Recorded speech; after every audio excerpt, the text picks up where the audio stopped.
Welcome to Notes on a Painting. Notes on a Painting is a podcast by artist Olivia Kemp and art historian Esme Garlake. Together each week we will discuss a painting that one of us has chosen and researched. Our choices of painting will reflect where our tastes differ and overlap across the history of art.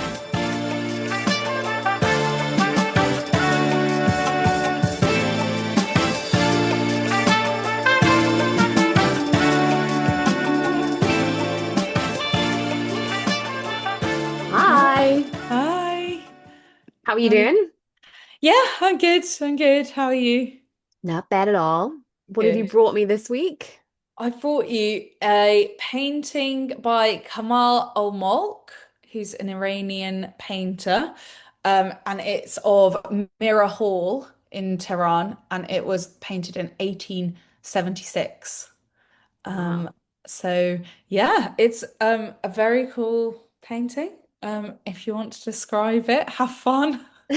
Did you want to do your sources first, or do you want me to go Oh in? yeah, I can do my sources. So there's an article by Mariam Dezamkui and Arman Masoudi, which is called Kamal-ol-Molk's Agency in the Field of Art and Politics. An article by Layla Diba called The Formation of Modern Iranian Art, which was very useful for this. And also, I used this documentary on YouTube called Of Kings and Paintings about Qajar art in Iran, which I used for the previous episode on Fat Ali Shah. Mhm. Um, and that's very, very useful and interesting.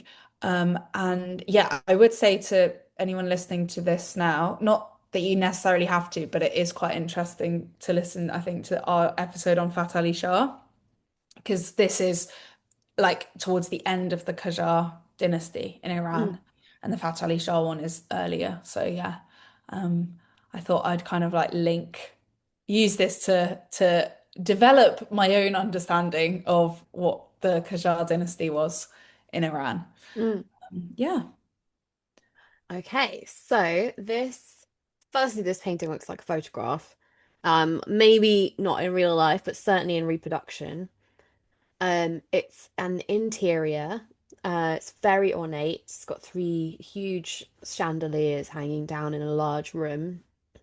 It looks like it's like a room with mirrors as opposed to paintings. It's like a hall of mirrors, but slightly smaller. Three massive windows, and it's got this quite dramatic perspective, almost as if you're sitting in one corner of the room, like quite low, Mm. looking up, which sort of gives this sort of like drama to the way that the lines converge in the work and the way that the ceiling sort of falls down towards the backdrop, the background. There's like really strong, bright light coming in through the windows.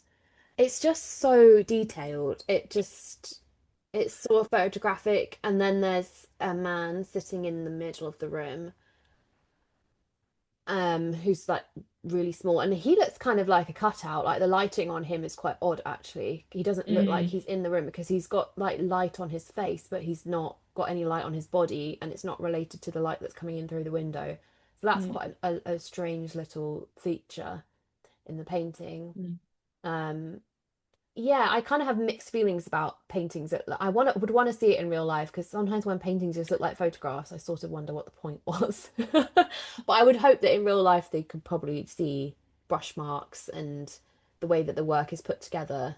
Yeah. I think it's very, very skilled, but I do enjoy visually being able to dissect something a little more than looking at something that feels like a painting. So I'm hoping like the Yeah. reproduction is sort of smoother than the actual painting, which probably Mm. has some. How big is it? It is 90 by 90 centimeters by 100 centimeters, so like a meter Okay. across. It's So pretty big. probably, hopefully, big enough to Yeah. see Yeah. some of the meat of the painting. I guess it's at a time when, like, now we see photographs all the time. Mm. So I mean, that's even an understatement. Thing is photograph. So I guess at this time it's 1876. So it's the advent of photography. Mm. Um, even, I mean, technically the advent, but it's not even used that widely. So. I guess this would be like amazing that it was photographic. Yeah. But yeah, I agree. Like I much prefer. There are still painters now who do hyper realistic paintings, and even like now I find that even more strange, I think. I see. I'm like everyone can do it once or twice. It's like a nice like sort of skill flex. Oh But yeah. in terms of enjoying the work, I don't tend to enjoy photorealistic Yeah. work as much Yeah. as I do work that has that, like, you come closer and you can pull it Yeah. apart with your eye and you step back and you see something different. And that's the enjoyment for me. If I come Oh, closer to the same. work and I'm not getting anything more, then I Yeah. don't enjoy it as Yeah, much. absolutely. Me too. I love the paint brushworks. Art, my favorite painters are the ones where you can see the brushwork. Mm. Hence the Fragonard episode. Yeah. Um, yeah, I mean, you're so right though about the perspective of this painting as well. It's like it is quite, it's almost a bit topsy-turvy. I think that's the effect as well of the mirrors Mm. on the across the room as well. Yeah. So Kamal-ol-Molk was is one of the most celebrated Iranian painters. Um, and I thought I'd start with Layla Diba's kind of explanation about his role in the development of Iranian modern art, which she says can be traced to starting in the late 19th century. So um, Al-Malk was born in 1847, so Right. he's not like necessarily at the start fully, but like all of these things, like modern art, that's so such a flexible term Yeah. anyway. Um, so his art can be defined by naturalism and, as we've said already, photographic detail, and also capturing psychological states. Diba says that, quote, although Iran was never colonized, the history of Iranian modernity is inexorably entangled with its relationships with Great Britain, Russia, and later the United States. And in spite of colonialism and foreign cultural agents, the process of modernity in Iran was a collaborative and creative enterprise. So it wasn't just about like Iranians um, absorbing non-Iranian art. It was very much like it wasn't imitative. It was like inventive and complicated. And I think that Olmolk is a really good entry into like he's a good example of this, Hmm. as we'll see. So yeah, as I said, he was born in 1847 in Kashan in the Isfahan province and Kashan is one of the oldest continuously inhabited cities in the world, which is wild. Yeah. Um, Kamal al-Mulk, he was first named Mohammed Ghaffari, and he came from the distinguished Ghaffari family, which was known for its artistic heritage. And as seems to be the case with most artists that we look at, from an early age, he Yeah. showed a talent for drawing and painting. Surprise. Um, he enrolled in the Dar al-Fanun school in Tehran. And by the time he was an adult, he already had an established reputation as a gifted artist, with an exceptional attention to detail, which isn't particularly surprising looking at this Mm. work.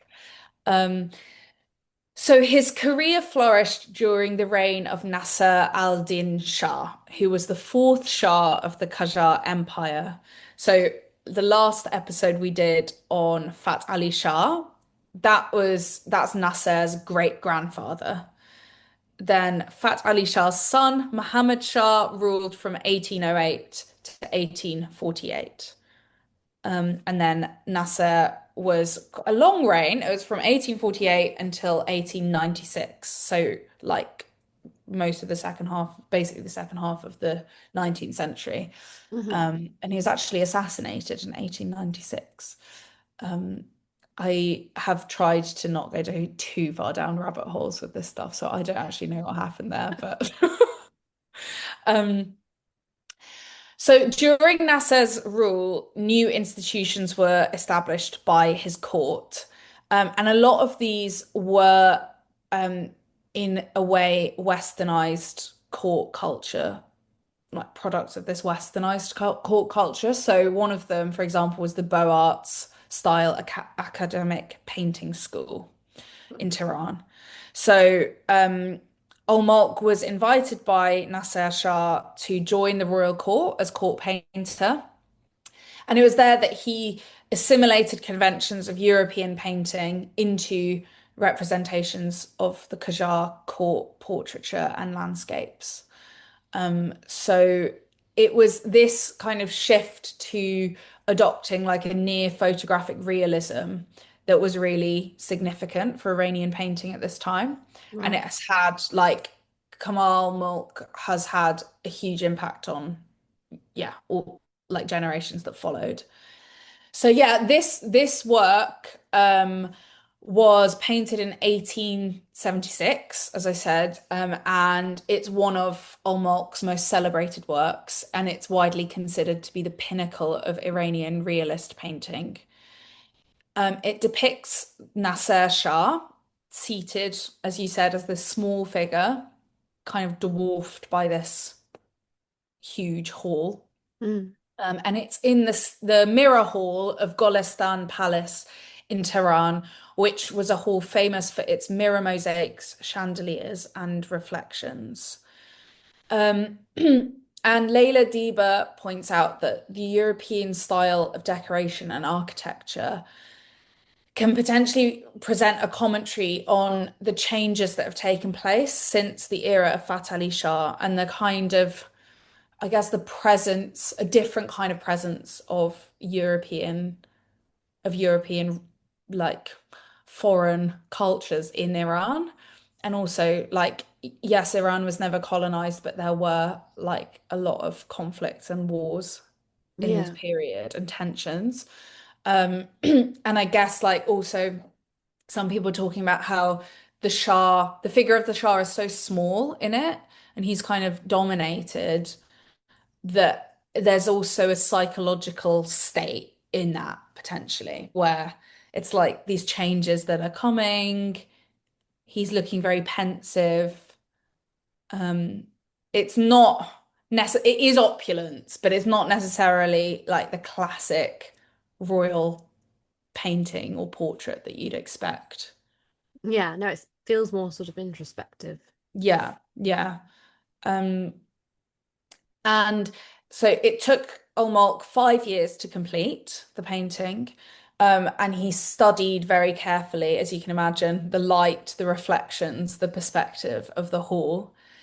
Um, and it is an incredible technical feat to be able to represent so many mirrors in Mm. this. Um, and this painting actually contributed to him being given the title Kamal-ol-Molk, which means perfection of the kingdom. And that seems to be a kind of classic that we've seen, and like as a painter, it gets absorbed into like the top role. Yeah. They often are renamed. Yeah.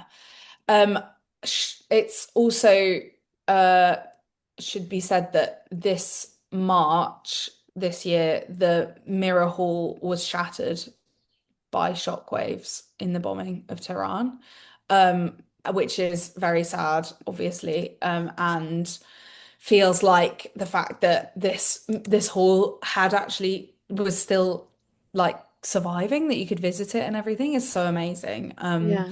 So that was very sad when I found out about that because I had been planning to do this and then I was like, no, not the Mirror Hall. But yeah, Yeah. And we had the same thing with that episode on Koinchi and the Museum of yeah, his work in Ukraine. yeah, yeah. It's the one of the many prices of this. Yeah. So a bit on the Mirror Hall's history. The Golestan Palace goes back to the early 15th century or like the late 14th century. And but the Mirror Hall itself was commissioned by Nasser, so also probably why he wanted a painting of himself in it. Maybe it's less about like introspection and more like look at what I made. I don't Look know, at my maybe. big shiny room. Yeah, classic. Um, so it's actually like the mirror work is very specific to Iran and it's called Ayene Kari. This decoration is where artists assemble finely cut mirrors in geometric, uh,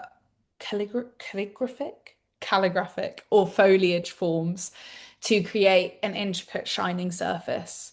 Um, and for centuries in Iran, water and mirrors have symbolized purity, light, and truthfulness. And so mirror work had been used in doorways, in walls, ceilings, tea houses, even on columns in pavilions, which would be amazing, Mm. and also wealthy private residences. So yeah, I have seen photos actually of the most amazing like interiors with not just this mirror hall, but using mirrors. It's in terms of opulence and visual impact. I think mirrors are pretty like and mosaic kind of mosaics and patterns of it is incredible. And what I found really cool about when I was just looking into the I like mirror craft, mirror work of Iran was that apparently elements of it have been attributed to Venetian glassmakers who visited Iran in the 17th century. Um, and it may have also, but it may also have evolved from reusing shattered mirrors, like fragments from shattered mirrors. So, but by the time NASA commissioned this mirror hall, it was like very common for wealthy homes in Isfahan to have a mirror room as a kind Mm. of reception space. I would love a mirror room as a reception We could space. work on that. Get you a mirror room. I think, Next yeah, week, it's just a sadly. wall of mirrors behind you. Yeah, yeah. I mean, I just need to shatter some mirrors. Not good luck. Um, No. so yeah, this was um a bit about like Olmolks and Europe. Like, so in what's interesting is he actually spent time in Europe he traveled when he was 47 years old, so in 1898. So by this point, NASA had been assassinated. Mm. It had been years since he'd done this painting, the Mirror Hall. Um, but he went to Europe and he spent time in France and Italy and he learned about Western artistic methods and painting. Apparently, this was partly because he found it difficult to work under the new Shah, who was Nasser's son, Mosaffa al-Din. Mm. Um, but while he was there, he um, deepened an understanding of academic realism, um, expanded his stylistic range, and he met a lot of European artists and learned about their styles and techniques. And he also apparently studied Raphael, Titian, Rembrandt, and other painters in museums. Um, so yeah, sounds like a fun trip. Does sound like a nice trip. Yeah. But I think there's often like I think sometimes I forget the kind of exchange that can happen as well in this. Like he's still very much grounded in his own culture, but he's going and learning about these artists, Mm. and meeting artists as well, which is, yeah, I wouldn't mind a trip to France and Italy in 1898. Quite cool Yeah. to meet the kind of artists there. I wonder what he was imparting to them. Yeah, I mean, there were certainly like diplomatic relations and stuff between Iran and Britain and Western European countries. And I imagine like if he was part also of like Tehran's Beaux Arts academic painting school and like a very celebrated realist painter, I imagine he also kind of already shared a lot in Mm. some ways. Um, So this kind of trip, though, meant that when he returned to Iran in 1902, he was no longer really able to be like a court-dependent artist. I think he'd slightly broken out of the court artist role, Mm. and he wasn't getting on with Mustafa al-Din as well. So um, he returned to Iran And he founded the School of Fine Arts in Tehran in 1911. So a few years later. And I should say that before I talk about the school, this is why I go into a little bit of the court thing. But it is like, this is huge. It's like you have the Qajar dynasty from 1797, and pretty much over the course of Olmoc's life, the Qajar rule is in decline. So, I mean, it's like the 19th century pretty much. Mm. Um, but in the last years of the Qajar rule, there were, I mean, I looked on the Wikipedia page. I forgot to cite Wikipedia in my sources. I just realized. I feel like that should always just be assumed that we took a It's a note on given. Wikipedia. Yeah, please. It's a given. From now on, it's a given. Um, but yeah, there was so much going on. I mean, so much going on anyway in the 19th century. Mm. But in one thing was that seemed pretty important was there was a constitutional revolution over this decade, like of at the start of the 20th century. So that happened around like 1905, 1906, and it resulted in like it was like seems to be the gradual creation of the parliament in Iran.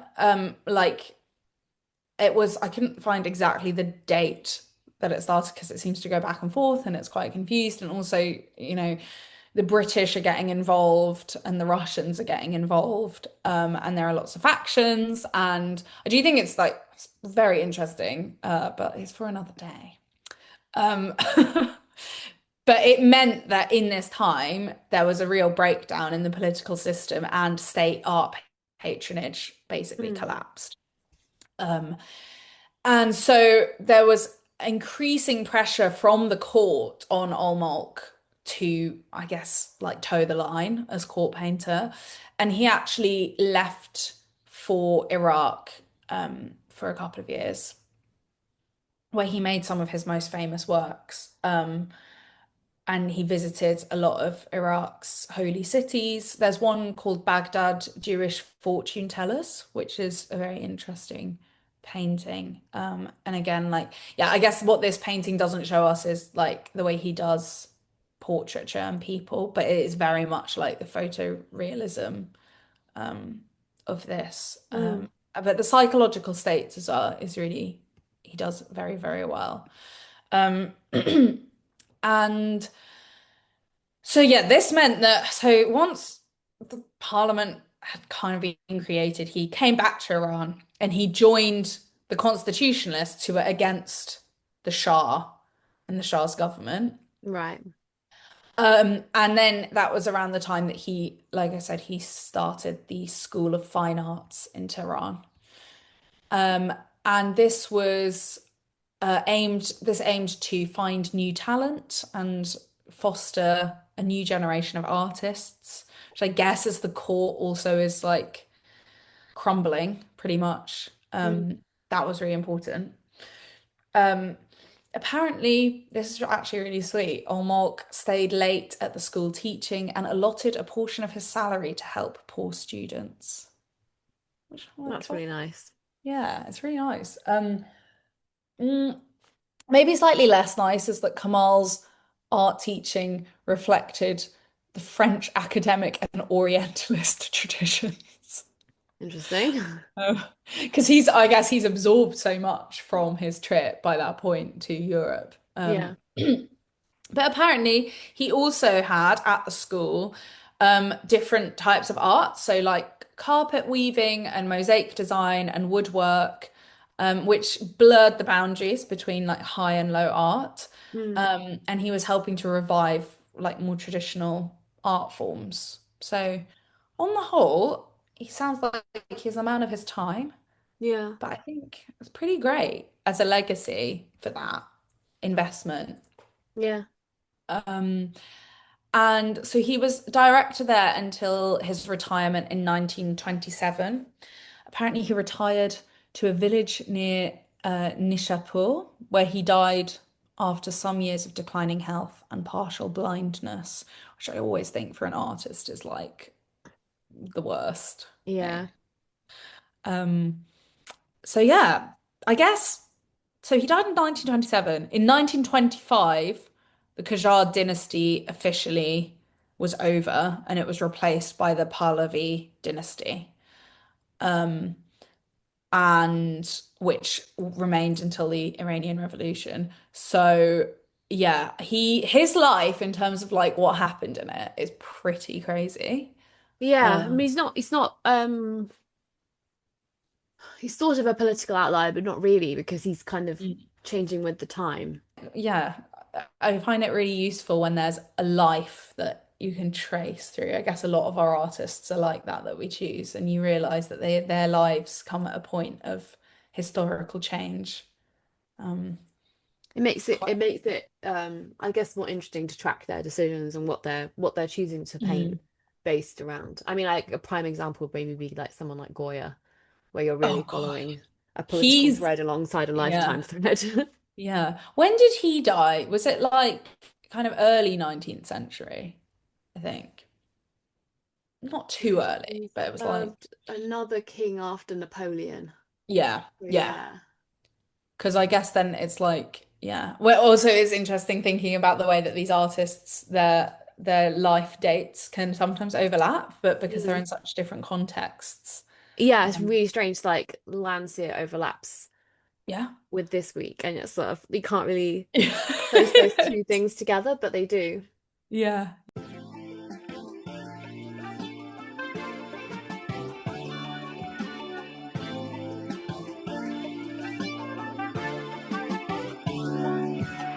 Thank you for joining us this week. We can never be 100% sure of the accuracy of historical events.